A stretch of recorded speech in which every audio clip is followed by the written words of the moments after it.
Welcome, golf fans, pursuers of knowledge and the almighty dollar. This is your golf guru bringing you the 2022 the Memorial Tournament, and this is my DFS preview show with an eye on bets. Going to give you some of my favorite bets at the end of this. Of course, I'm going to go through all the course breakdown. We're going to recap the Charles Schwab. I'm going to do all my custom model stuff for you. And first and foremost, of course, thanks for stopping by. Happy Memorial Day to you as I am recording this Memorial evening. And if you are currently an active member in the military or have served in the past, I would like to personally thank you for your service and for my freedoms, and so that I can do these kind of things like DFS golf. So with all that said, let's go. And first, let's go do a recap and talk a little golf. Before that, I did forget, I am doing a US Open giveaway contest. I was not able to do one for the PGA, so I felt a little bad and had a pretty productive Charles Schwab, but neither here nor there. Want to give back a little bit to the community. So what am I doing, you ask? I am going to award randomly 5 winners, $100 each. And all you simply need to do is subscribe if you are not a subscriber, and like this video, and simply tell me who do you think is going to win the US Open at the Country Club. So again, real quickly, I'm going to be randomly selecting 5 winners to win $100 each. All you need to do is hit that subscribe button and the like button if you're not a subscriber. And last but not least, tell me who you think is going to win the US Open. All right, now let's talk a little about the Charles Schwab. So it's kind of interesting, right? I mean, I think there was some almost ties to what we just saw at the PGA Championship, of course, right? With JT coming back from 7 shots down. I kind of tweeted out that, of course, I had quite a few guys that were going into Sunday morning atop the leaderboard. I had Mr. HV3. I believe he was 50 to 1. I had Mr. Brendan Todd over there. He was 130 to 1.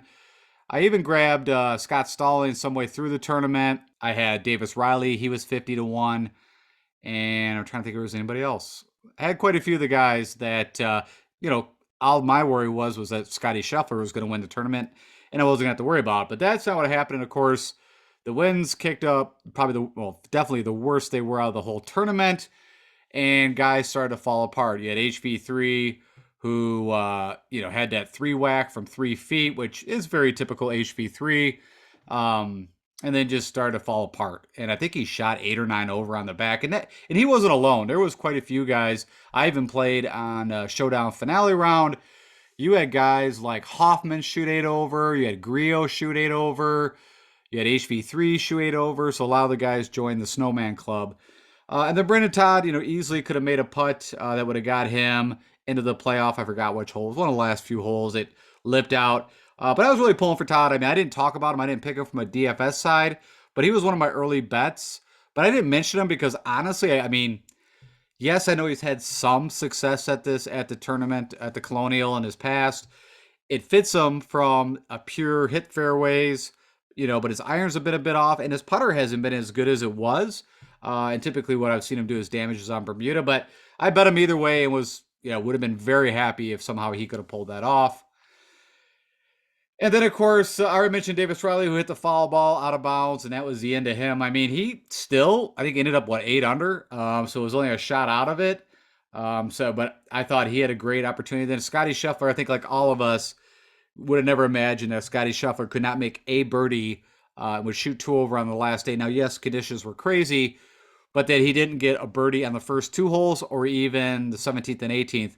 Those were, kind of the easier holes. And one thing that, I didn't even mention in the show previous, and I'm just saying it, I'll remind us next year, is that if you are playing Showdown, that what I did that worked pretty good, I think on Friday, I grabbed guys that were going off early morning and going off 10 tee, because what that did was gave them the ability to have that 4-hole stretch, 17, 18, the first hole, which was very, definitely there was a lot of eagles, but should at least have a birdie. And then also number 2 was getting birdie quite a bit. So what I'm getting to is that consecutive birdie bonus. It didn't dawn on me when I was doing kind of the course breakdown. I don't know why, But as soon as I started to put some guys together for Showdown, it clicked. So, note to self: if you do take notes, put that down. I'll remind us next year. But yeah, it looked like for sure Scotty Scheffler. I think everybody. I didn't bet him at all. Not even live or nothing like that. And yeah, he just did not didn't do what Scotty Scheffler typically does. But of course, I did pick him, and funny enough, it was between him and Morikawa. And I actually had Morikawa in there first, and at the last kind of minute, doing a little bit of armchair psychiatry, or psychologist, I guess. Just thought, I'm gonna go ahead and go with the narrative, which it worked out. Was fade JT, he's gonna be exhausted. Fade Will Z, they both were in a playoff. That was a long, grueling tournament, and they both even said that neither of them really practiced. A lot of them just rest. I think Monday and Tuesday. I think if I remember right from the pressers, like they I think did a little work on Wednesday, and the only one was Mito that I did fade too. And now he actually did well. I don't know where he ended up off the top of my head. Well, I'll look here when I bring up the stroke gain information.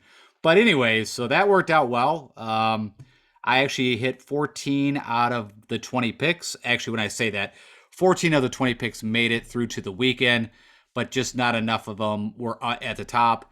And then Brian Harmon just crushed me. If you played any Brian Harmon in Showdown the first day, you would have shot yourself because I believe he shot 7 over. The good news was I didn't play him in Showdown, but the bad news was I had him in quite a few of the 4-day classic tournaments, and he was ultimately the guy that just killed me. I had a couple 6 for 6.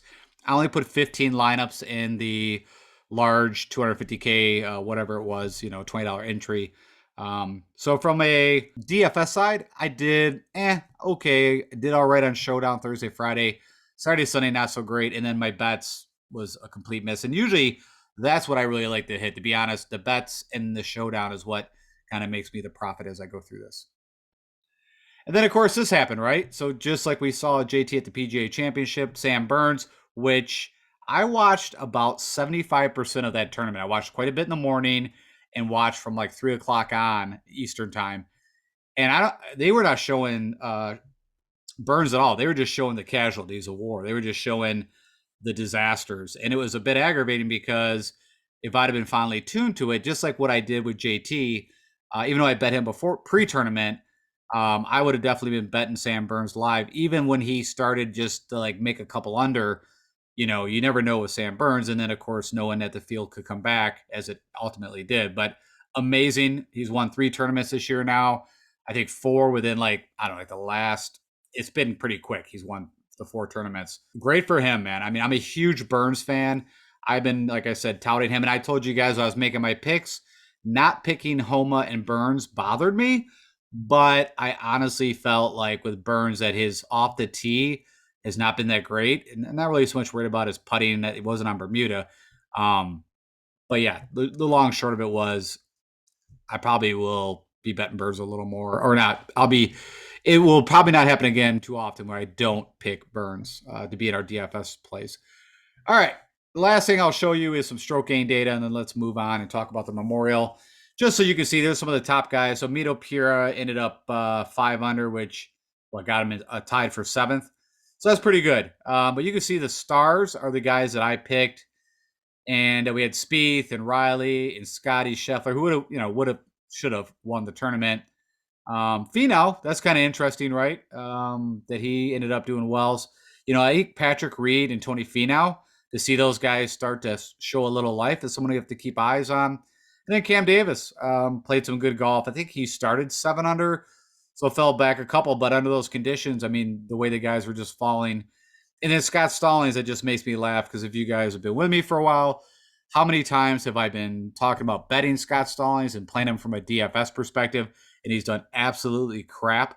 And then as soon as I'm off him, here he comes. So I always tell you guys, I'm a week typically early at times. And yeah. So anyways, then you got to see exactly what we were talking about, the approach and the putting. Again, predicting the putting is, almost impossible. Off the tee, I mean, yes, it helps, but you can see guys that did very well that didn't gain a whole lot off the tee, like a Kevin Na, or even what's funny is Brendan Todd actually gained 2.5, so hit a ton of fairways, and he actually was getting a bit more distance because of how dried out some of the fairways were. So if you did hit the fairway, you were going to gain, an extra 20, 30 yards in distance.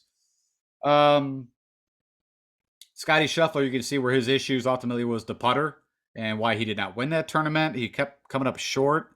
Morikawa was a disaster with the putter. So it's going to be kind of interesting to talk about him for the Memorial. All right, that's about it. Oh, and on that note, I told you guys again why I kind of ended up again off Morikawa was I told you his whole changing how his approach to putting with using the line he implemented at the PGA, which blew up, and then of course, so hopefully he's getting rid of that and getting back to whatever he did before that. Okay, so let's switch gears and let's talk about the Memorial Tournament. Of course, we are going to Jack's Place in Dublin, Ohio. Off the top of my head, there's two guys I think are local. Of course, the most local would be Jason Day, who lives, I believe, like right in Dublin, Ohio. And then I believe Kokrak, I think, correct me if I'm wrong, I think lives still in that area. That's about it for the locals that I can think of. Of course, we're heading to Murfield Village, which opened in 1974. Then the tournament, actually, first time the Memorial Tournament was held there was 1976. This was Jack wanting to bring, almost like Augusta National to Ohio, like the best course and tournament and that he could in that area. And really, probably the best comparable course, I think, to Augusta would be Memorial. The problem is we can't pull stroke gain data. Now, you could take on where guys finish or total strokes gain. We have that information. And maybe I'll do that tomorrow. I'll pull that up. But yeah, it kind of sucks because that would be my number one comparable course. So if you remember correctly, after the Memorial Tournament in 2020, right after the final putt, they started ripping greens up and they did that huge renovation. Mostly it was on the greens, changing some tees. They did some odd things in the fairways a little bit, kind of changed some looks of the lines, but a lot of it was focused on the greens. It was getting rid of the POA, making sure it was a true bent grass. They also did it so they could have some more pin placements. So anyways, there was a renovation done, and but this is a big boy course, and this is what I call like a mini major. This kind of ranks up there, of course, with Wells Fargo and Riviera. There's I think 3 mini majors above the 4 majors, and it's a par 72, over 7,500 yards. So as I said, it's a big boy course. Fairways are bent grass. Rough is a 4-inch bluegrass rye fescue mix. It is very penal. We'll talk a little more about that. And of course, I already mentioned the greens are bent. We have another player field that's 120 players, cut down to T65 in ties. So ultimately, I think it's a little easier to get a 6 of 6 through from a DFS perspective than a typical large 156 field. That historical cut line, I don't know if I changed that, so do not go off that. It's probably pretty similar to that. That's actually from Charles Schwab. It just got stuck in there. I forgot to make that change. But the winning scores, this is some information that you probably remember. So right, you had Rahm come out, blitz the field. Of course, he's a prior winner, and was 6 under going into Sunday, or a 6-shot lead going into Sunday. And then, of course, he gets notified right at the end of the 54 holes that he's got COVID and had to withdraw from the tournament. Now, I talked quite a bit about this because, not that I didn't have any money on Rahm, but I'm sure I remember he was on the cover of my last preview. So he was definitely one of my picks, but it was, I didn't agree with it. Like, you could have had him go off as a single after everybody at the end, or shot him off in the morning. Like, there was ways to handle that. It made no sense. And it was like a false negative anyways. And I think this was like the second time he had the false negative. So they pretty much stole the tournament from it. As far as I'm concerned, that is what happened. So then it went down to Morikawa and Cantlay, who were the next two guys below. And I had money on Morikawa. So on that side, I was happy, but I felt terrible for Jon Rahm. Of course, they go into a playoff, and Morikawa can't, par a hole, and Cantlay makes the par putt.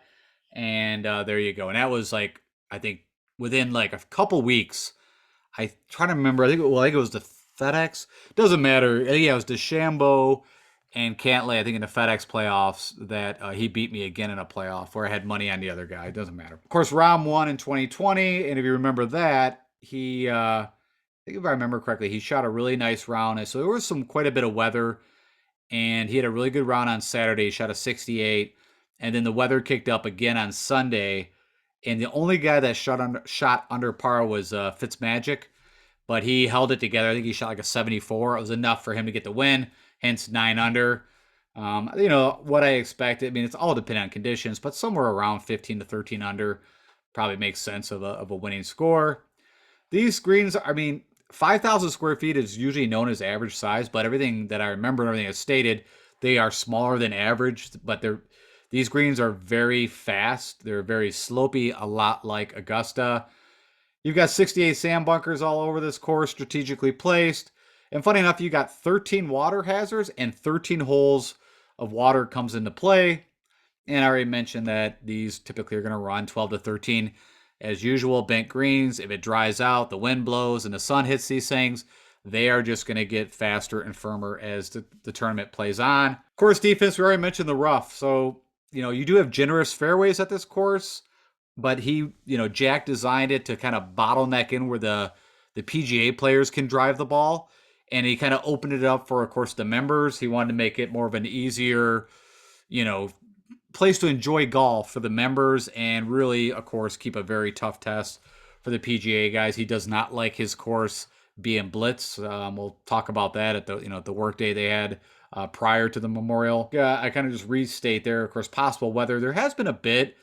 There's some kind of old legend that this course might have been partly in a cemetery of an Indian kind of burial or whatever, and that every year that's why it gets weather. And I think even to a point where someone said that Barbara Nicholas literally took a glass of gin to like this, whatever headstone and to get the curse lifted. I mean, anyways, it's kind of interesting little story.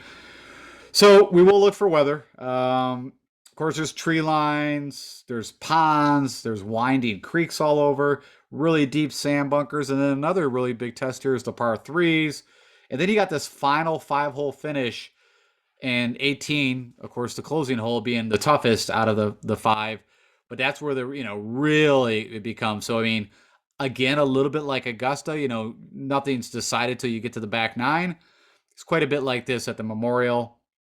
And then just some notes I had is, 2021, if you looked at some of the first round scoring, they were pretty low. I mean, I think off the top of my head, Morikawa shot a 66. Quite a few guys went, 6, 7 under. And that was because they got a ton of rain and the course was totally soft. And then it firmed up as it went on. Yeah, it's a big boy course and you need all the facets of the game, like when you go to play a major. And what's,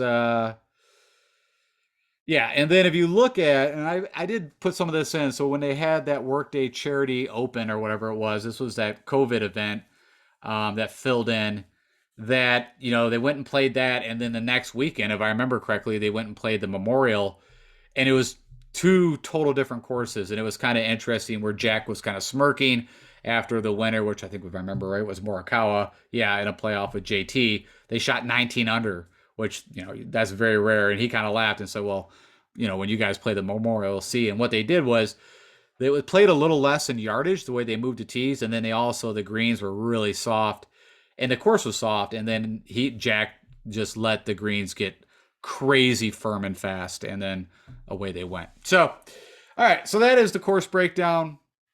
Of course, I always give you guys kind of an overhead map view.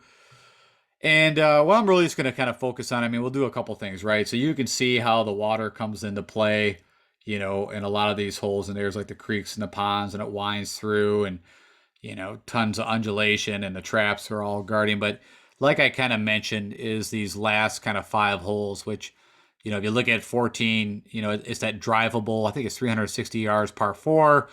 And it's a tough one if you're going to try to drive it. He tests you on both sides, right? So you can either, if you miss it, you're in the water, or you're in these very deep bunkers. And if the pin's put on this side, you're short-sided. So long story short, it's a depending on the wind, what the guys are going to do. Are you going to go for it or not? But I think it's a good advantage if you do try it. And then you can start to see on some of these fairways where it's really wide here. Again, what I mentioned, where the members would hit it and where the PGA players would put it, you can see how it kind of really tightens up. Then you got this tough par 3 where the water, again, put the pin up here. And if you miss, you're in the water. And then again, where the PGA guys can hit it is right in this neck here. So super wide back here. And then it gets a lot tighter here. So hypothetically, if you are Brendan Todd, you could hit it right here. You just better be good with your 2+ 200 plus coming in. And then 18, kind of the same thing. You got water running down the whole side. And I believe there is quite a bit of banking. So you can hit some of these side hills. I remember, if I remember this correctly, I think there's a bunch of trees here. And so if you carry it, you could also get kind of stuck in some trees on this side. But neither here or there. That finishing 5 holes is a tough. It's a tough test from from word go. And it kind of shows that here. So, the ones that you're going to see in red are the par threes, as I kind of mentioned. They're a big test. So your number 6, your number 5 handicap, you got your number 2 handicap are all the par threes. It's not a terrible opening, but you're opening up with a par 4, 490 right out of the gate. The easiest hole in this course is a par 5, which is typical. 547, that's your, kind of eagle chance. But, half the field birdies it. But usually you get these 6 opportunities, and then you got these 6 opportunities to make bogeys, and that's a standard for every course pretty much these guys play. And then I looked at the official scorecard that was released, and nothing changed. So I didn't, nothing. There's been no new renovations since this data has been kind of put out. Okay, so what is the skill set we are looking for? A type of player that will win the Memorial Tournament. And this is where I kind of break down, just rank what I'm looking at from a stroke gain analysis. So this is what do these players need to do best that typically win this thing. And, no shocker, I already kind of mentioned this. I mean, you got to be a really good ball striker. So that's tee to green, that's taking in. How do you hit off the tee, and what are you doing on the approach? And then approach is always very significant, especially here. Around the green shows up pretty heavy here, a bit like Augusta. And then putting, of course, you need to be good at putting. And then off the tee, funny enough, distance is last here. Even though it's a big boy course, guys have done very well here that haven't gained a ton off the tee. And then your 2 main proximity of the pins, of course, this is your approach shot coming into the pin. That show up the most is 175 to 200, which ultimately just shows it is a ball striker's course. Of course, you can see that with the distance. That's at 22%. And then prox to the pin, the next one's 150 to 175, almost equal at 23%. So, that's almost 50% of your approach shots on this course. Again, not, like the par 5s and the par 3s, but on the par 4s, you're coming in with some distance. Of course, I already mentioned the par 3s I'm putting into the model. There's 3 of them between 200 to 225. You got 7 par 4s between 450 and 500, so good sized par 4s. And then you got 4 par 5s, but 3 of them that are pretty long, 550 to 600. So that's what I'm plugging into my custom model. And then as always, I like to validate, typically I do a bit before I even do this, but just to kind of show you guys what have the past winners done here to be successful. And so this pulling up like the top 6 guys, top 6 finishes of last year. And if you kind of just look real quick and focus, first thing you're going to notice is there's not one red box, which I don't know if I've ever seen that.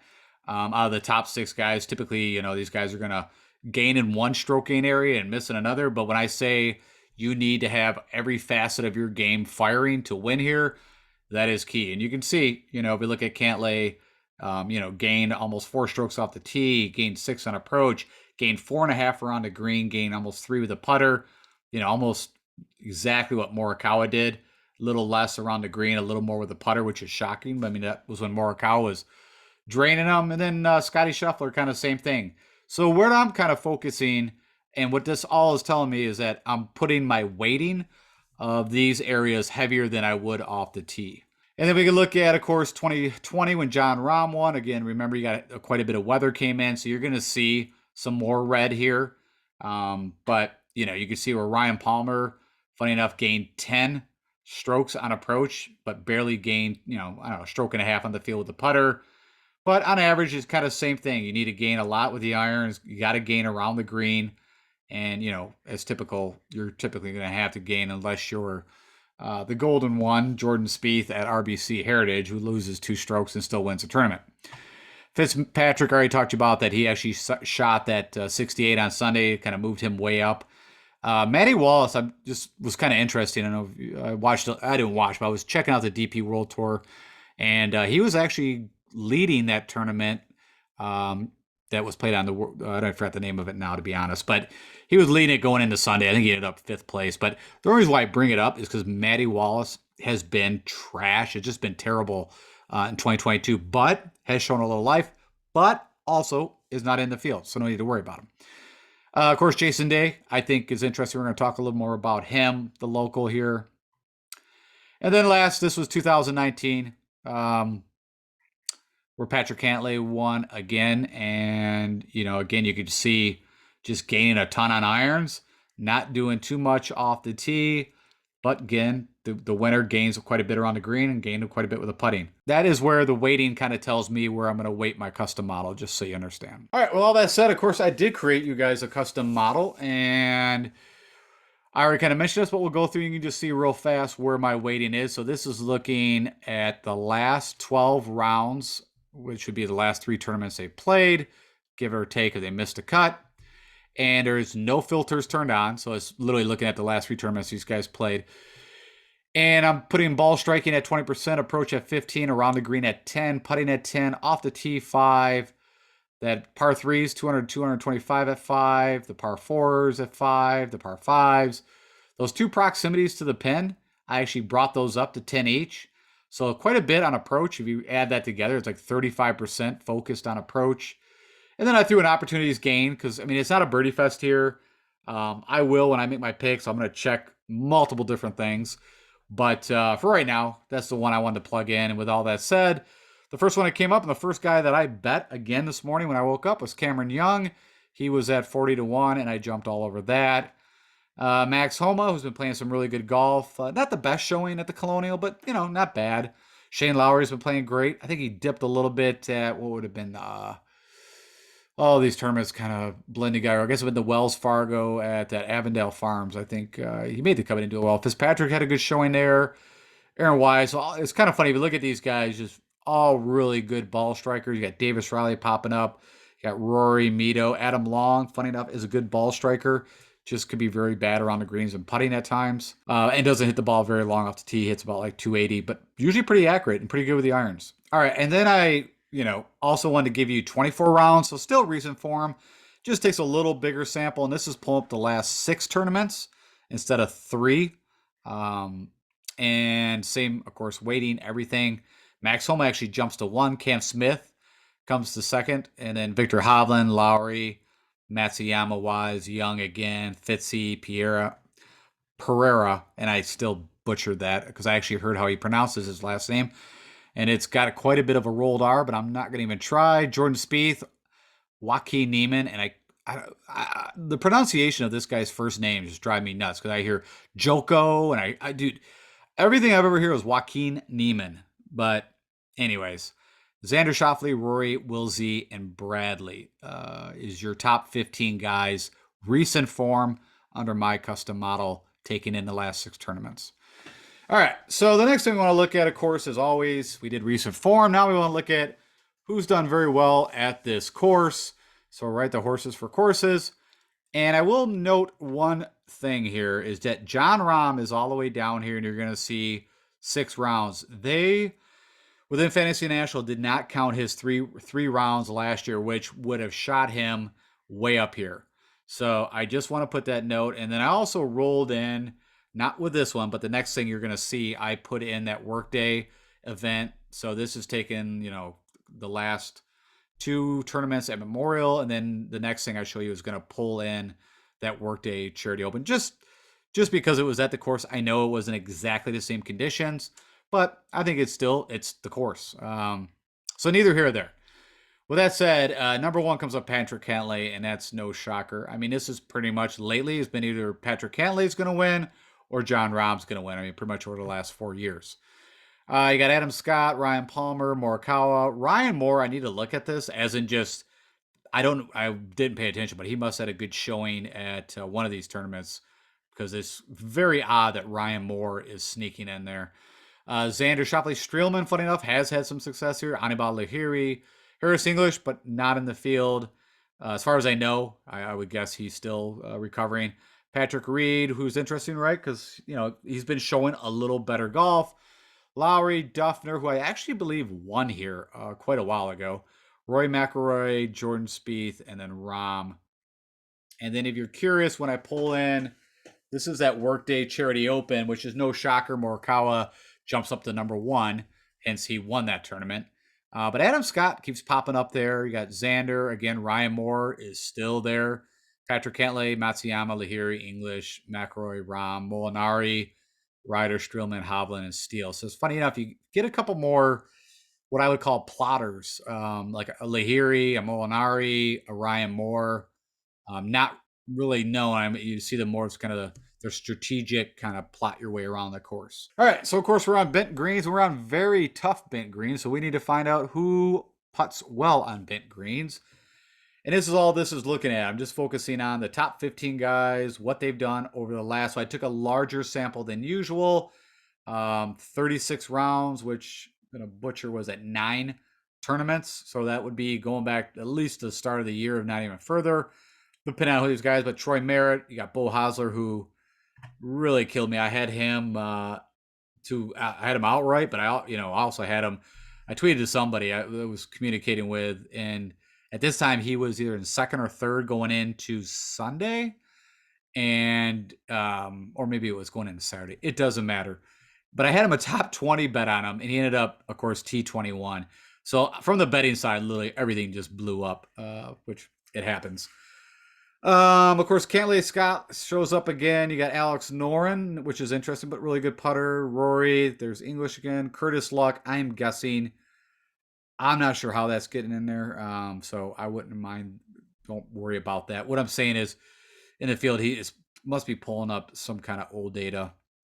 Seamus Power, Tringali, Davis, Howell, Snedeker, Shank, Hughes.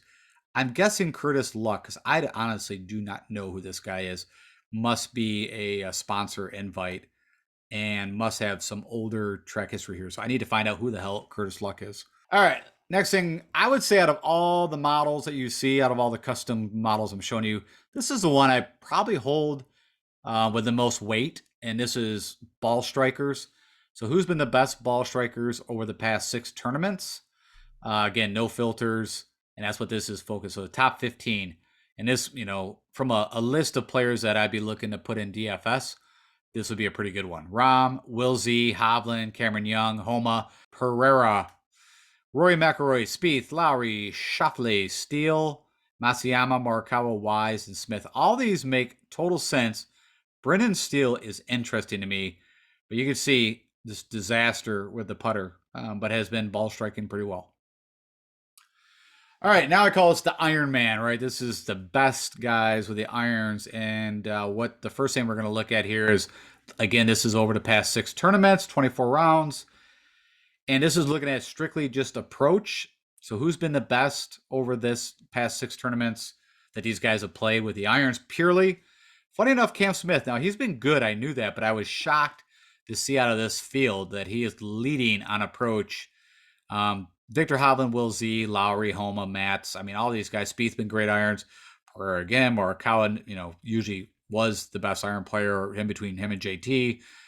He's fallen back a bit, which we've noticed that's affected his game. Aaron Wise, Schauffele, Woodland, good ball striker. Typically, somebody literally said that Gary Woodland's actually, I don't know if this was on, it was on, I think, the Golf Channel coverage guys. And so, yeah, Gary Woodland gets a bad rap, but he's actually a good putter. And I'm like, what are you smoking? Gary Woodland putted good the last time I remembered. Well, we'll say at Pebble Beach when he won, but also I think at the Honda, where he had a chance. Maybe they're Arnold Palmer too. It doesn't matter. When the Florida swing, Kurt Kitayama, Lukey Donald, man, look at that, Luke Donald, which made the cut again. Bearman price. I told you guys, if you're down that low, play Luke Donald there at Colonial, and then Rory McIlroy. All right. So the next thing that I wanted to focus on for you is those 2 key proximities. Who's the best at it? Again, it's just for information. It doesn't mean you pick your guys just from this, but it is some key things that's going to help them succeed at this course. And no shocker, like I said, Will Z, Streelman, Mats, Morikawa, Homa, Smith, Scott, Berger, Wise, Molinari, which that's kind of interesting. Pereira, Hoagie, and Hoagie's going to show up again here. Griot, Jones, and Ryder. I mean, he's had an amazing year with the irons. So there he is right there. He's the number one from 175 to 200. He's been leading that category all year. You got Victor Holland, the C. Woo, Kim. You got Abraham Answer, Smith, Donald Kitayama, Neesmith, Lowry, Homa, Hoffman, which Hoffman, kind of showed up a little bit at Colonial. Lahirius Svensson, why I'm thinking of it, one of my community guys, Mr. was it Starlord's dad, Little shout out to you. Mentioned that Adam Svensson at 500 to 1 is won a couple of Corn Ferry events on this course at Murfield Village. The only thing is, of course, that's against Corn Ferry guys. And also, I don't know when this was, but it was probably also right. You can look at what happened at the workday, right? So it's all how the course is set up. But I'm just putting it out there. It's not a bad to throw a few bucks on 500 to 1. I'm a huge fan of the Svensson. He made the cut, right? And I had him top 22, and he fell apart on Sunday. Another lost bet. Mark Leishman and then Ricky Fowler, which I'm going to talk a little bit about here shortly. And now let's talk about comp courses here. So a little tricky, right? I said the number one comparable course that I would use if we had the stroke gain data would be Augusta. We don't have that, so the next one really falls to Wells Fargo, as in kind of playability, length, bent greens. It's got sloping fairways now, of course. We're not talking about Avondale Farms. We're talking about Quail Hollow. I think we can look at Southern Hills. I mean, if you look at that course, even though it's a par 70, Wells Fargo is a par 72, by the way. It was a par 70, but 7,500 yards, bent greens, man. It was a tough track. So, and that was very recent. So I don't have an issue. I'm plugging that in. The Valero is like the next tournament that has the distance, par 72, bent greens, has the trees. I mean, it's TPC San Antonio. It's a pretty demanding course. I'm not saying a ton of these guys play it. I mean, we're going to get kind of a mix here, but it is an every year, kind of rotation. Of course, I'm plugging in, the Murfield Village, and I'm plugging in, as I mentioned, the Workday Charity too. So that's all, within the last couple of years. Just the Workday was set up a little softer, and also they had a bit of rain. Also, I like Jack's course that he designed, the concession. I'm pulling that in. So that wasn't too long ago where they had the Workday, WGC Workday, which again, was that Morikawa that won that too? I forget now. Scratch that. I don't remember exactly. These all workday this and workday that starts to throw you up for a loop. And also these COVID events, right? That just kind of switched up everything. But I also don't mind plugging in the two CJ Cups in Vegas. So if you look at Shadow Creek, like I said, I think it was a bit of a copycat. They just had, I'm trying to remember what just played there. I think I don't know, was the LPGA just played at Shadow Creek, or it was a college event? I don't know, something that was on just recently this past weekend. But neither here or there. If you got to watch that tournament, again, this was, coming right out of COVID, or, it was 7,500 yards, par 72, bent greens. Of course, that's where Mr. Kokrak got his first win on tour. And then you got the CJ Cup at the Summit, which we just, not too long ago saw. I believe Rory won that, right? So that was the kind of kick the year.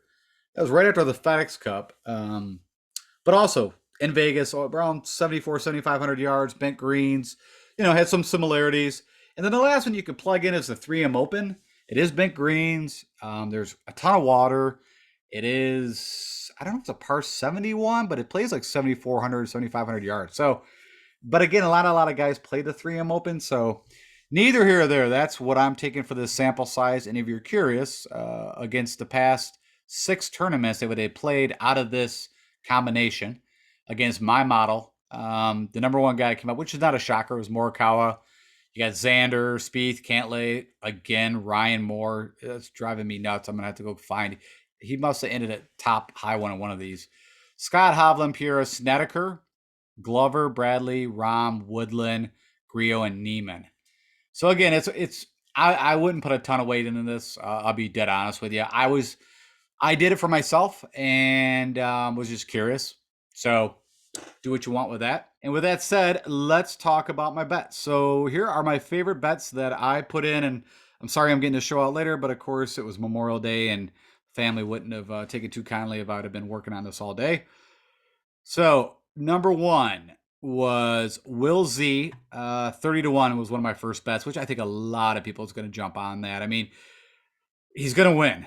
And what got me excited about this, right, is he needs to be a great ball striker. And this guy, when he gets on bent greens, like we just saw at Southern Hills or like we saw it at Augusta, tough, fast, bent greens, bet him. And same with Matsuyama. It makes no sense because Matsuyama is a terrible putter. Will Z is a terrible putter, at least everything we've seen. I mean, we have a huge history of Matsuyama. where he has his spikes, but typically he's a crappy putter. Will Z, what we've seen out of him is he can be very herky-jerky. Not too much off Scotty Scheffler. Now, if you remember right, I used to tell you guys, I like Scotty Scheffler 10 feet and out. And you get him within that like 6, 7 foot area. Scotty used to miss a lot of those putts, and then Scotty all of a sudden somewhere started making those putts and started to win a lot of tournaments. Will Z gets that 7, 8 footer and in, gets that dialed in, the guy is going to win. Just like he's going to go off. So I don't need to probably preach that to you, but I'm all over this. Probably definitely be in my DFS field. Of course, Cameron Young, I'm putting him right in that Will Z bucket. The guy does everything well. They both have crazy distance. We saw them together, right? Wake Forest guys who just played together at the PGA Southern Hills. 40-1, so everything there looks good to go. And then I'm putting Jason Day now. It's been a while since I've talked about or picked or, but he's local here. And if you look at his tournament history on this course recently, over like the last 4 tournaments they've had here, he's had good showings. He's been showing up. So I'm not saying bet the house, but 80-1, I'm throwing in some, a few bucks on Mr. Day there. And then Siwoo Kim, again, if you go look at his track record here, he's a great ball striker. Now, it's not a Pete Dye course. Typically, where I'm really excited is to play shorter Pete Dye courses with him, right? The American Express, even at RBC Heritage. But 80-1, I just like the odds. And so I'm throwing a few shackles on Mr. Siwoo. And then Killer Keith. Now, funny enough, this is actually higher odds than my long shots I'm going to talk about, but I bet him, think about what he did at Wells Fargo the previous year at Quail. Also, if you look at his tournament history here, it's good. So he has a chance. I mean, typically it's going to be his putter, but the guy can stripe it off the tee. He's got the distance, and his irons can be very kind of hit or miss. But, when they're on, like when he won the Honda, away you go. Okay, so you're going to notice it says DB long shot. That actually stands for not douchebag. It stands for double barrel. I'm actually giving you 2 long shots. And I don't know. I mean, they're long shots, but I don't know if one of them was going to play. But I mean, I don't know. Let me just talk about them. All right. So 100-1 to win both of these guys. And if you want to bet them top 10, you're getting 7-1, which I think Rahm right now is 8-1. So I kind of like both of those bets. And I already placed these. If we look at the first guy, right, his tournament history, just looking at the Memorial over the last 5 years, he had an 11th last year, a miscut, 14th and 8th, and then a runner-up back in 2017. We look at the other guy, he had an 18th last year, a miscut, very similar actually, a 22nd, a win in 2018, and a 38th. And if you haven't figured out who these guys are yet, of course, I'm talking about Mr. Ricky Fowler and Bryson DeChambeau, which looks like he's about to take a dump. Now, of course, with DeChambeau, we don't know if he's going to play in this, right? He's backed out of, 3 or 4 tournaments so far, but this would make total sense that this is where he's going to give it a go. Even if he's not 100% at it, what I mean by that is by his swing speed being back to where it was. From my understanding, I think he was still cranking it out there and actually was way more accurate than he has been. So it could be a good thing. But give me DeChambeau. He can get his way around here. He's won here at 100-1, and if it doesn't, if he pulls out, you get your money back, whatever you bet on him. And the Ricky Fowler, if you've been watching him, he's been ball striking pretty damn well over the last few tournaments, and he's starting to make putts. And I believe I looked, and I think he gained with the putter. It was kind of like off and on. He was hitting or missing if you look at every tournament. So I like both of those guys here. Like I said, they both, it'd be, Ricky, they both are long shots, right? I mean, of course, but man, there's a lot of good things here that, for 100-1 to not bet it, I don't know. I kind of like it. So it's not a crazy long, typically I give you guys the 400-1, 500-1. This tournament, it's not going to happen. We're not going to get that, dark horse out of nowhere. If it does happen, I'll be blown away. But these guys have the pedigree, that they could possibly at least top 10, but pull out a win. All right. Well, that said, that is my show. Oh, and on that note, Starlord's dad also told me, I think Bo Hogue, I think his dad is the superintendent here or was or something like that. So take a look at Bo Hogue. That is a crazy long shot. It's another 500-1. So, I gave you 2, right? Svensson and Bo Hogue. So if you're looking for if you want to put $1 on something, just to have some action at that 500 to 1. I agree. Both of those, at least it's got some makes sense. All right, guys, thanks so much. Hey, don't forget about my giveaway. So you got to tell me who you think is going to win the U.S. Open. If you're not a subscriber, I need you to subscribe. Click that button. Won't take any skin off your teeth. And you'll get my 3 shows a week also, and click notifications. Click that like button. And if you have anything I can help you out with, or any questions or anything you want to tell me you like, you don't like, hit me up on YouTube comments, and follow me on Twitter. I always keep you guys up to date. If I see anything, I don't tweet all the time, but if I see something that you guys need to know, I will tweet it out. All right, guys. Tomorrow I'll come out with my pick show. Thank you, and I hope you had an amazing Memorial Day, and we look forward to the Memorial Tournament. Hope we have some success. Oh, by the way, some of you guys tweeted me out your successes. That is awesome. I love to hear that. Even when I'm not doing this weekend, like I said, was not that good for me, but it was good to see that other people worked out. Like I said, I don't know why I jumped on the Brian Harman bandwagon and Kisner. Those 2 guys alone just blew me out of the water. So, all right, guys, take care, and I'll talk to you tomorrow.